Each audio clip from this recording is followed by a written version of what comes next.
TV Informativo. Aqui o Vale se vê.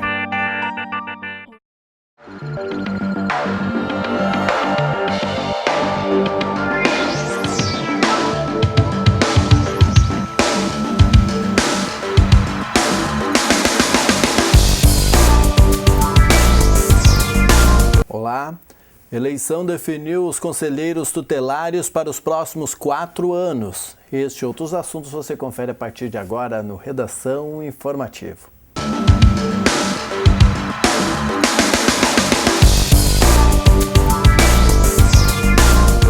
Um acidente deixou pelo menos uma pessoa ferida por volta da 1h35 da tarde desta segunda-feira, no cruzamento da Rua das Laranjeiras com a Avenida João Alberto Schmidt, no bairro Montanha, aqui em Lajeado. A colisão envolveu um Renault Megane e um Ford Versailles, ambos de Lajeado. A Brigada Militar e o Corpo de Bombeiros foram acionados e pelo menos uma pessoa ficou ferida no Versailles. A condutora do Megane não se feriu.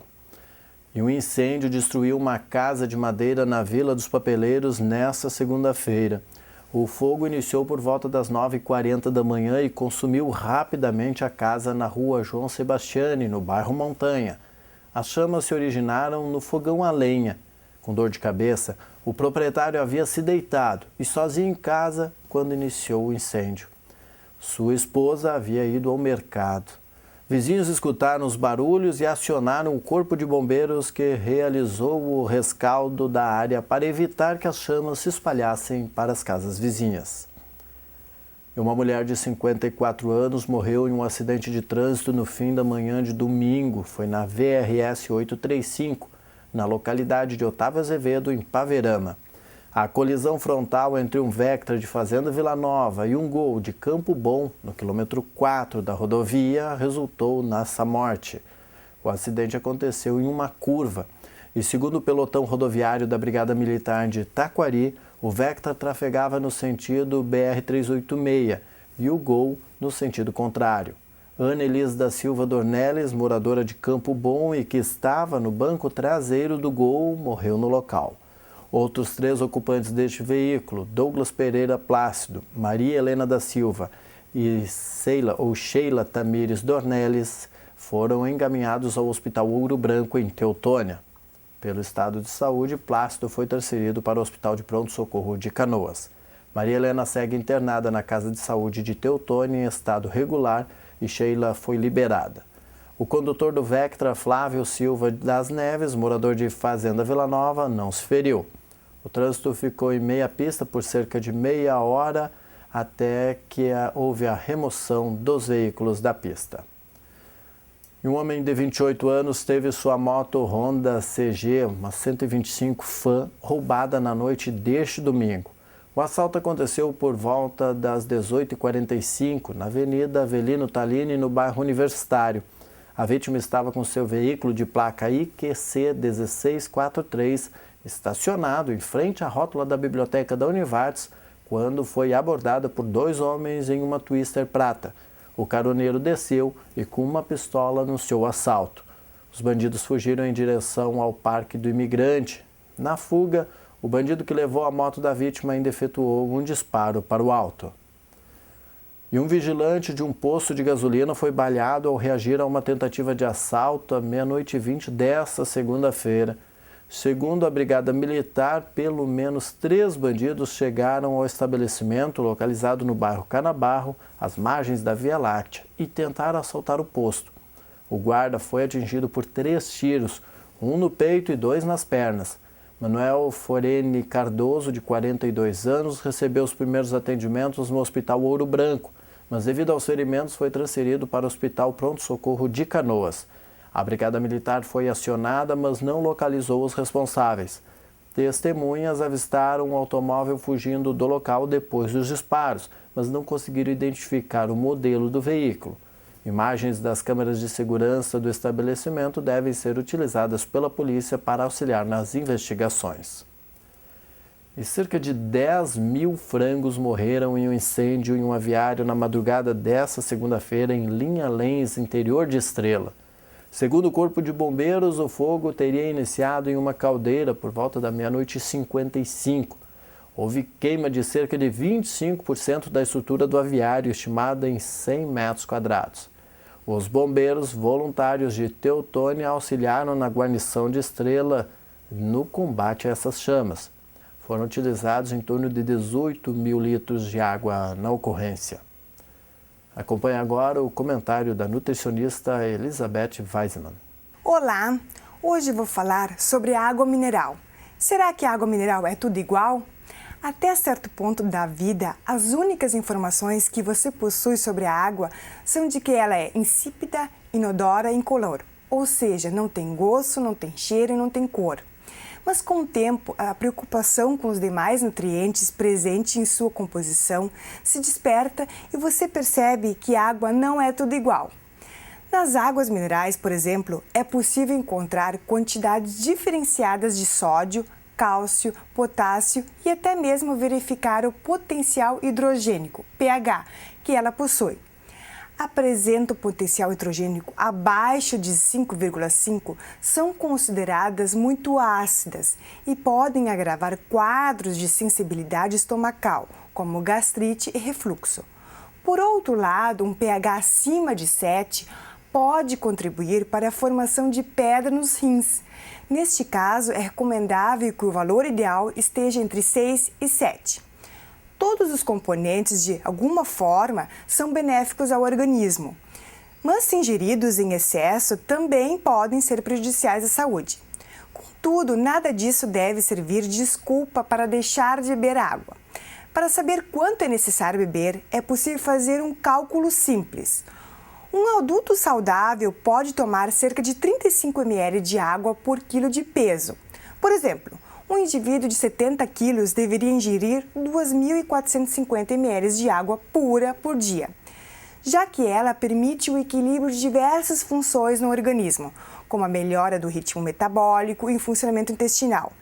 É essencial para a drenagem linfática, eliminação de toxinas, lubrificação das articulações e prevenção de várias doenças crônicas. Mas há pessoas que devem restringir o consumo de água devido a problemas de saúde, como pessoas que sofrem de doenças cardiovasculares, como insuficiência cardíaca congestiva, e doenças renais, como insuficiência renal aguda, podem ser indicados a reduzir o consumo de líquidos para não sobrecarregar o coração que bombeia o sangue e o rim que filtra o sangue. Espero estar esclarecido sobre a importância do consumo de água no nosso organismo. Uma ótima semana a todos!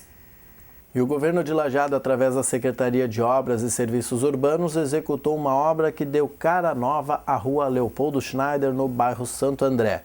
A via, que não tinha pavimentação, recebeu cerca de 50 toneladas de asfalto fresado, que é um material nobre de excelente qualidade e durabilidade. O titular da pasta, de Ceruti, destaca que foi instalada nova canalização pluvial na via, antes do depósito do asfalto fresado. Ao todo, 46 canos armados de 30 centímetros de diâmetro foram instalados, além da reforma de 2 bocas de lobo e construção de outras 5. Na terça-feira, portanto amanhã, dia 6, a obra será finalizada com o chumbamento das grades das bocas de lobo. Já no bairro Conventos, na rua Ângelo Pulita, foi iniciada a obra de canalização pluvial da via, com instalação de 46 canos de 40 centímetros de diâmetro. Conforme o secretário Ceruti, durante a semana, os serviços de recuperação das estradas com patrulhamento, limpeza de valetas e depósito de material britado será realizado nos bairros Olarias, Centenário e Igrejinha. E o governo pede a substituição do relator do Tribunal de Contas da União responsável por julgar as contas de 2014 da presidente Dilma. Veja com Luana Karen. Em uma entrevista coletiva neste domingo, os ministros Luiz Inácio Adams, da Advocacia Geral da União, José Eduardo Cardoso, da Justiça e Nelson Barbosa, do Planejamento, falaram sobre o julgamento das contas de 2014 do governo federal pelo Tribunal de Contas da União, TCU, marcado para a próxima quarta-feira, dia 7 de outubro. O advogado-geral da União, Luiz Inácio Adams, afirmou que o ministro Augusto Nardes, relator do processo, emitiu opinião diversas vezes durante o processo em entrevistas à imprensa, inclusive antecipando seu parecer, e que essa conduta é proibida pelo regimento interno do tribunal e pela lei que regulamenta a atuação da magistratura. Segundo Adams, esse posicionamento do relator causou constrangimento aos outros ministros que compõem o Tribunal de Contas da União. O relator deu várias entrevistas com órgãos de imprensa em que ele manifestava explicitamente posições em relação ao processo em curso. Com uma arguição de suspeição, o governo vai pedir ao TCU que substitua o relator Augusto Nardes. Segundo o ministro Luiz Inácio Adams, o processo que avalia as contas do governo não pode ser analisado enquanto o plenário do tribunal não se posicionar sobre o questionamento da Advocacia Geral da União. O governo está querendo sanear o processo, garantir um processo imparcial, um processo em que os argumentos sejam apreciados de maneira equilibrada e ponderada, né? E isso não implica necessariamente adiamento do processo. Isso é a decisão, em última análise, que tem que ser tomada pelo tribunal. O ministro da Justiça, José Eduardo Cardoso, defende que o debate em torno das contas precisa ser técnico e não político. O julgamento só é justo quando aquele que julga age com imparcialidade, com comedimento e com recato. É por isso que a lei não permite que magistrados debatam publicamente ou emitam suas opiniões antes do julgamento. A lei é sábia e, portanto, nós temos que garantir que ela seja aplicada. É por isso que nós arguiremos a suspeição do relator, apesar de todo o respeito, o profundo respeito que temos pelo Tribunal de Contas da União e por todos os seus ministros. Para o ministro do Planejamento, Nelson Barbosa, o governo agiu dentro da legalidade e tomou decisões adequadas para o cenário econômico de 2014. O ministro afirmou, no entanto, que isso não impede que possam ser feitos aperfeiçoamentos e que o governo já tomou providências nesse sentido. As decisões foram adequadas do ponto de vista econômico e regulares do ponto de vista jurídico. Esse é o fundamento das nossas explicações e isso não impede que aperfeiçoamentos possam e devam ser feitos. Tanto que já desde o final do ano passado, o governo vem aperfeiçoando a execução da política fiscal em vários dos pontos que são analisados e questionados pelo TCU. Lajeado abriu de 2 a 12 de outubro o prazo de inscrições para a realização do processo seletivo público para a contratação de estagiários em parceria com o Centro de Integração Empresa Escola, o CIEE, do Rio Grande do Sul. O processo seletivo destina-se ao preenchimento de 150 vagas de estágio e formação de cadastro de reserva. Das vagas, 50 são para estudantes de ensino médio e nível técnico e 100 para estudantes de nível superior nas áreas das ciências da saúde, ciências humanas, ciências sociais aplicadas, engenharias, linguística, letras e artes. A habilitação do processo seletivo não assegura ao candidato o ingresso imediato ao programa de estágio de estudantes, e sim a expectativa de estagiar na Prefeitura de Lajeado, segundo o número de vagas existentes, de acordo com as necessidades da administração municipal e respeitada a ordem de classificação final. As inscrições são gratuitas e devem ser feitas no site do CIEE, que é www.cieirs.org.br. Para todas as vagas, o processo seletivo público constará de prova escrita de caráter classificatório e eliminatório, com 30 questões objetivas de múltipla escolha, compatível com o nível de escolaridade para o qual se inscreveu o candidato. A prova escrita objetiva se realizará na data de 17 de outubro, em Lajeado, em local a ser definido e divulgado. E o governador José Ivo Sartori participou da abertura da colheita do trigo e também visitou a Fenatrigo em Cruz Alta. Veja com Thaisa Borges. A região noroeste se destaca pela produção de trigo. Este final de semana foi aberta oficialmente a colheita do grão em Cruz Alta. A expectativa era de uma safra de 2,5 milhões de toneladas, mas com as geadas e as chuvas que atingiram o estado, a safra deve ficar em 2,19 milhões de toneladas. De acordo com dados da Emater, a produtividade média no início da colheita é de 2.400 quilos por hectare. É um trigo de qualidade, porque ele veio com o clima adequado, ele teve a formação do grão perfeita e não pegou a geada. Ele pegou a geada no mais tarde. Então a dificuldade vai ser para o trigo mais tarde e além também agora da chuva. O governador José Ivo Sartori participou da abertura da colheita e aproveitou o sábado para visitar a Fenatrigo, Feira Nacional do Trigo, que busca prestigiar e incentivar as atividades econômicas ligadas à agropecuária, indústria, comércio, serviços, lazer e cultura na região noroeste, além de atrair novos investimentos para o setor. Ajuda a manter vivo a capacidade de trabalhar e se dedicar para cada vez melhorar a produção e melhorar a vida econômica do Rio Grande. A feira encerrou no domingo. Cerca de 100 mil pessoas visitaram o evento. O Grupo Amigas do HBB, que atua no Hospital Bruno Born de Lajeado, realizando trabalhos voluntários com pacientes do Sistema Único de Saúde, recebeu da empresa BRF a doação de diversos produtos de higiene pessoal. As integrantes do grupo, Nilce Conte e Líria Jacques, foram à empresa na sexta-feira buscar as doações. Os produtos foram arrecadados em uma ação dentro da Semana Saúde, Segurança e Meio Ambiente da BRF, que aconteceu de 27 de setembro até o dia 3 de outubro e envolveu atividades como palestras e a campanha de doações. Foram arrecadados diversos produtos, entre eles fralda geriátrica, papel higiênico, material de higiene pessoal, toalhas, desodorantes, talcos e absorventes. A campanha de doação foi organizada pela Comissão da Semana e por profissionais da área da saúde da BRF. A enfermeira do trabalho da BRF, a Keisiane Strazabosco, destacou que com a campanha da doação, a empresa quer fazer o bem de alguma forma. E a Marinha do Brasil enviou à Antártica 2 navios nesta segunda-feira. Ana Karen traz as informações.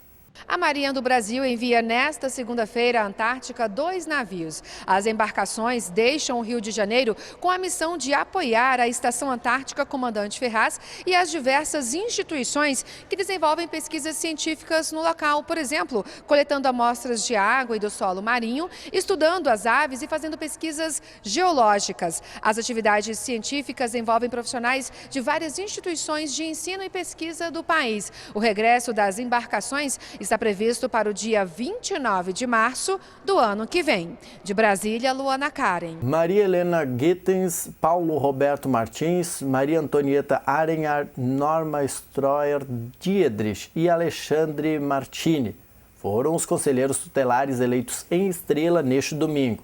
Destes, 3 foram reeleitos, a Maria Helena, o Paulo Roberto e o Alexandre Martini. Eles assumem o cargo em janeiro do ano que vem para um mandato de 4 anos. Em Estrela, a votação foi feita por 45 entidades que se cadastraram junto ao Conselho Municipal dos Direitos da Criança e do Adolescente, o CONDICA, que coordenou o processo. Das 90 pessoas aptas a votar, somente 2 não compareceram.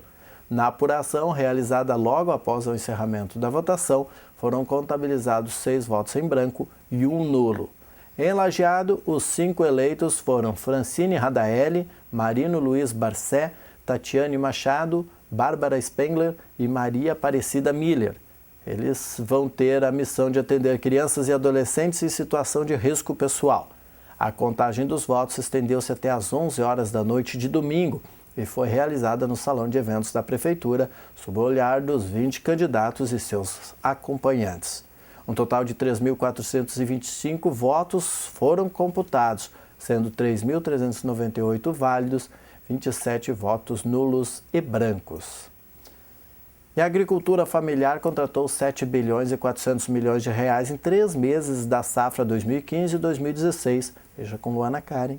Entre julho e setembro deste ano, os financiamentos concedidos a agricultores familiares por meio do Programa Nacional de Fortalecimento da Agricultura Familiar, o PRONAF, alcançaram a marca de 7 bilhões e 450 milhões de reais. Foram cerca de 530 mil contratos, sendo que as mulheres foram responsáveis por mais de 1 bilhão de reais em quase 150 mil contratos. As operações permitem a compra, por exemplo, de itens para ampliar ou modernizar a produção. O Plano Safra da Agricultura Familiar 2015-2016 oferece quase 29 bilhões de reais para apoiar a produção dos agricultores familiares brasileiros. De Brasília, Luana Karen. O governo de Lajeado, através da Secretaria da Agricultura e Urbanismo, informa que nesta semana realiza o recolhimento do lixo verde nos bairros Moinhos d'Água e Conventos.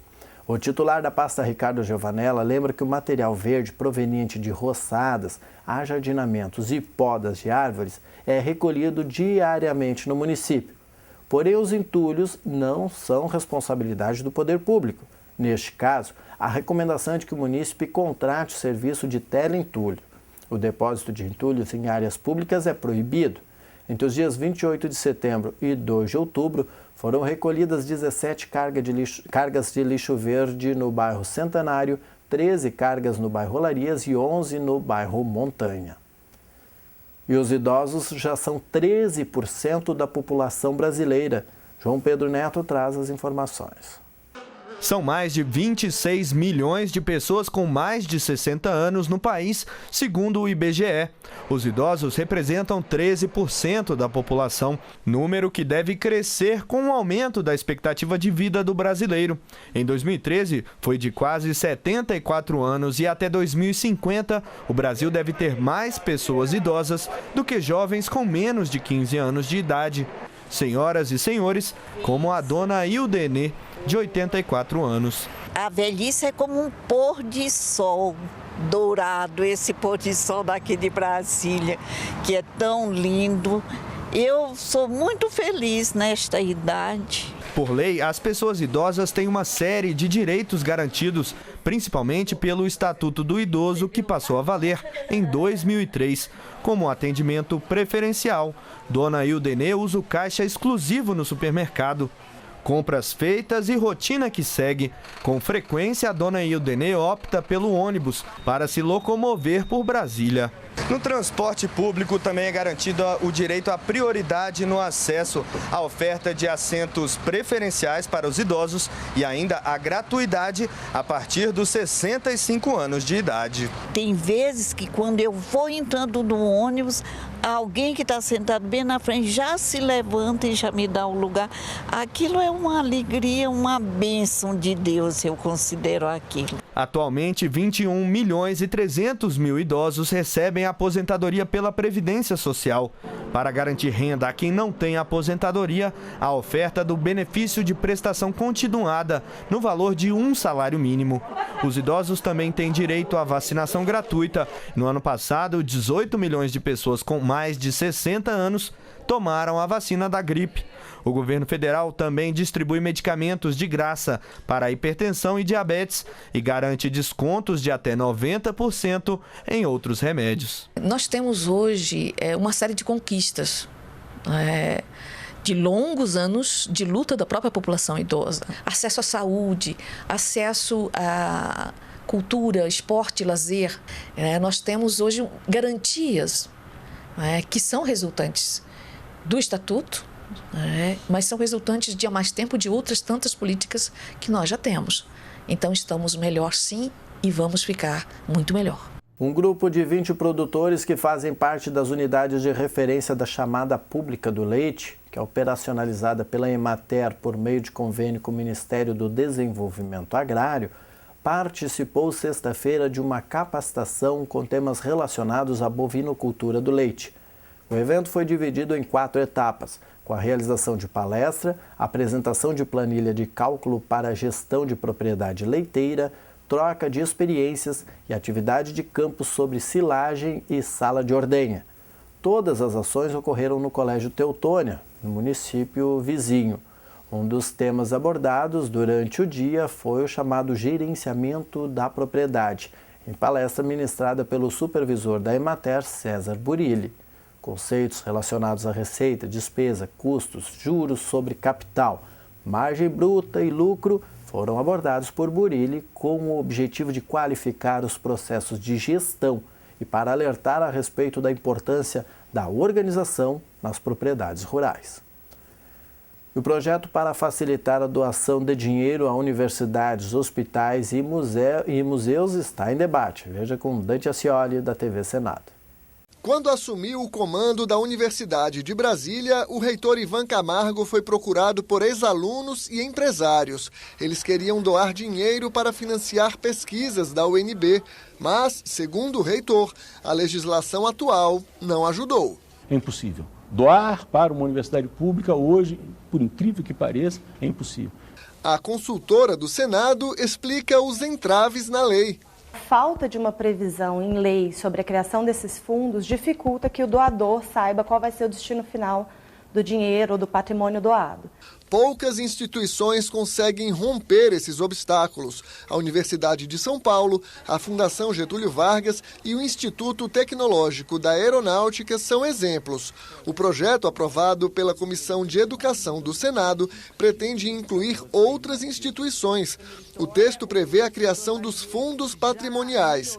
Empresas e pessoas físicas poderiam doar dinheiro ou bens para as universidades. O capital seria investido e o rendimento aplicado em pesquisa.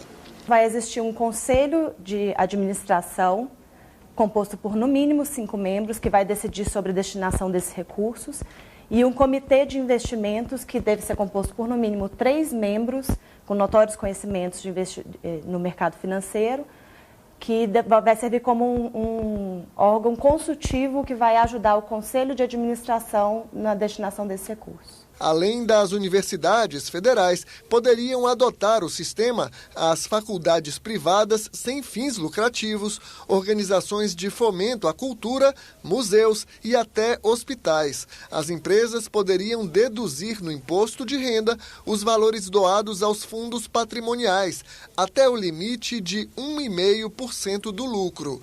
No caso de pessoas físicas, o teto é de 6%. O reitor da UNB torce para que o projeto se torne lei.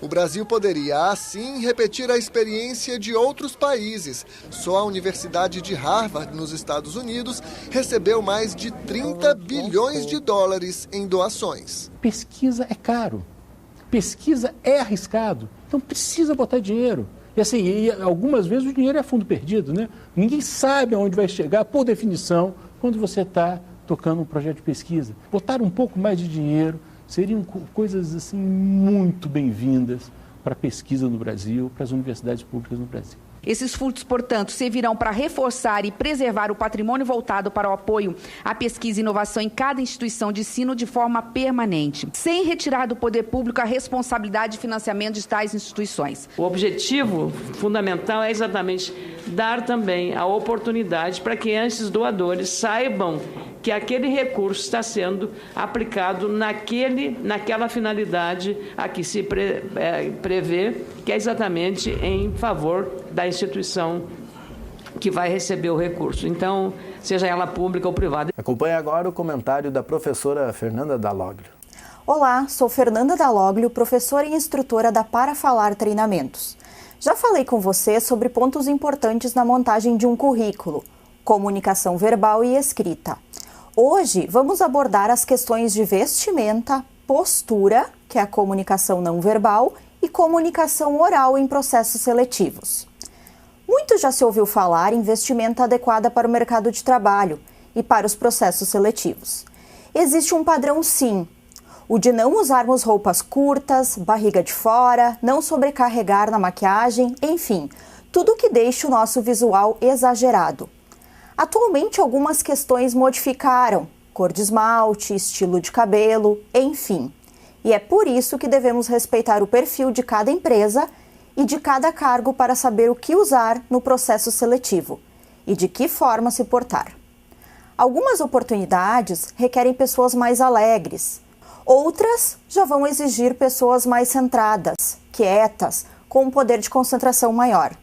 Isso pode estar refletido na vestimenta e no seu comportamento na hora da seleção. O importante, de fato, é conhecermos muito bem o nosso perfil.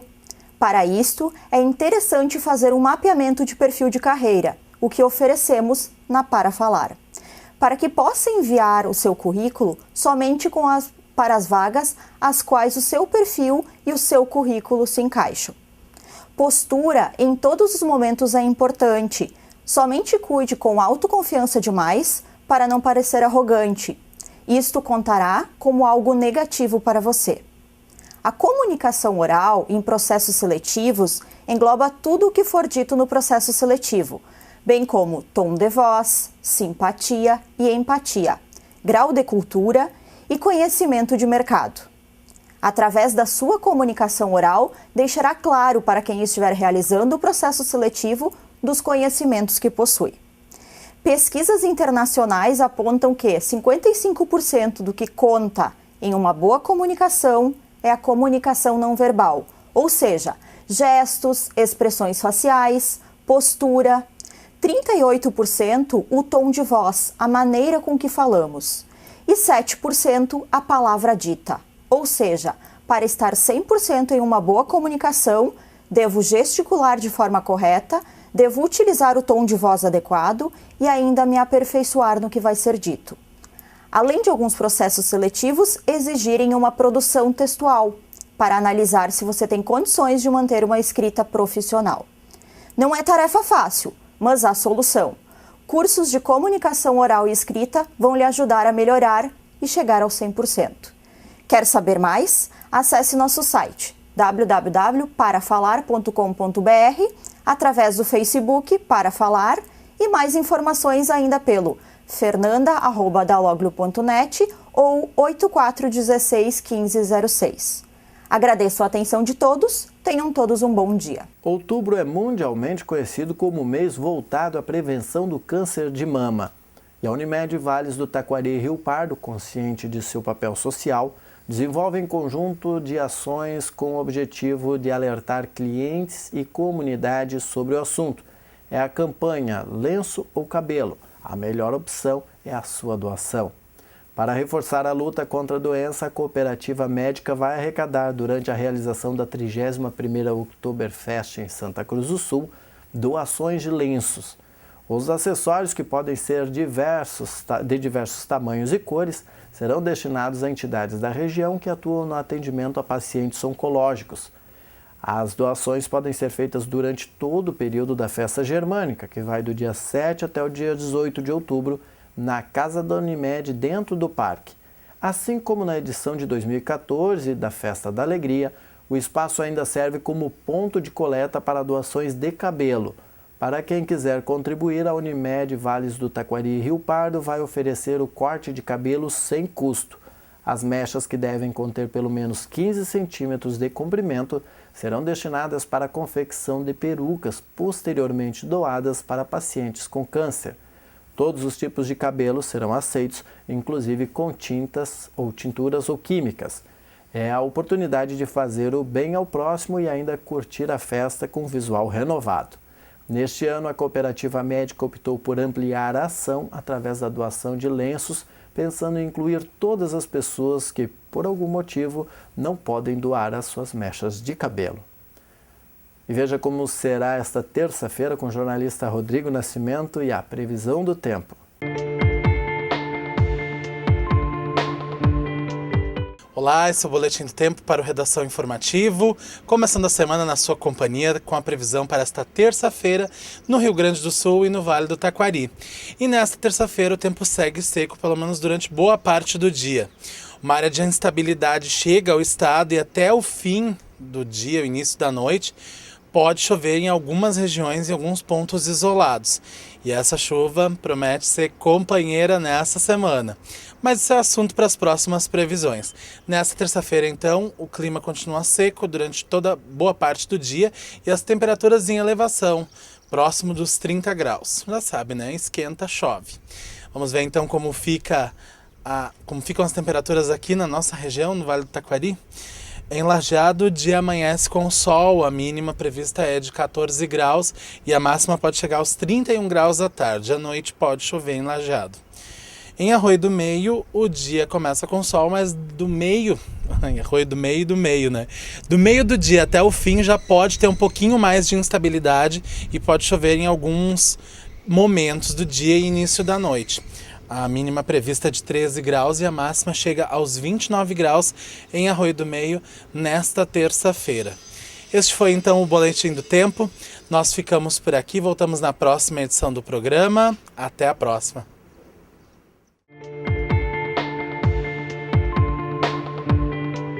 Obrigado, Rodrigo. Comemorado anualmente no dia 4 de outubro, o Dia dos Animais foi celebrado em Lajeado no último domingo no Parque Professor Teobaldo Dick. A organização esteve a cargo da Secretaria do Meio Ambiente de Lajeado através do Centro de Controle de Zoonoses e Vetores. Diversas atividades foram realizadas, como a chipagem gratuita de animais, a caminhada, a distribuição de material informativo sobre posse responsável e a adoção e bênção dos cães e gatos. Além disso, foram disponibilizados desenhos para as crianças colorirem, bem como tatuagens infantis da marca do programa Adote um Amiguinho. O mascote Amigão participou do evento, distribuindo numerosos abraços à criançada. O evento contou ainda com a exposição Celebridades de Quatro Patas, que são os animais disponíveis para adoção no Centro de Zoonoses, em Conventos. Conforme a coordenadora do órgão, Eléa Wessel, de 86 animais abrigados, 51 encontram-se aptos para adoção. Ela destaca que, ao final do evento, 29 animais foram chipados. Para estimular a prática de reciclagem durante o evento, foram recolhidos eletrônicos, pilhas, baterias, lâmpadas fluorescentes e óleo de cozinha. Quem tiver interesse na adoção de cães pode se dirigir ao Centro de Controle de Zoonoses, localizado na Avenida Benjamin Constant, 8.406, no bairro Conventos. Informações pelo telefone 3982-1222. E o Dia da Criança será comemorado com um evento especial para todos os estudantes de Estrela. Essa quinta-feira ocorre no Princesa do Vale o Brincando no Parque. O evento, promovido pelas Secretarias Municipais de Esporte, Lazer e de Educação, pretende reunir 2.500 crianças de todas as redes de ensino do município para um dia inteiro de atividades de lazer, esporte e ação educativa. Oficinas gratuitas serão oferecidas. Haverá passeios de barco no lago, futebol, bicicross, pintura de rosto, passeios do Esmelito, passeios a cavalo, slackline, oficina de brincadeiras antigas, entre outras.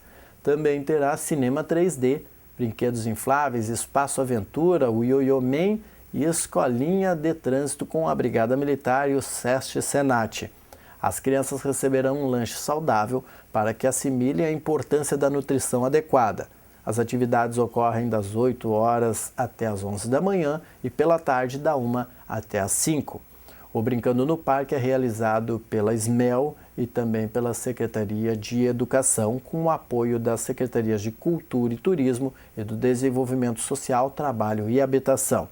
O evento deste ano tem a parceria do SESC Senat, SESI, CTGs Raça Gaudéria e Estrela do Rio Grande, além da Brigada Militar e do Corpo de Bombeiros. A entrada no parque e as atrações são gratuitas. Este foi o Redação Informativo desta segunda-feira, 5 de outubro. Na sequência vem o Papo de Boleiro. Nós voltamos na terça-feira em edição inédita, às 6h30 da tarde. Você acompanha a nossa programação também no www.tvinformativo.com.br.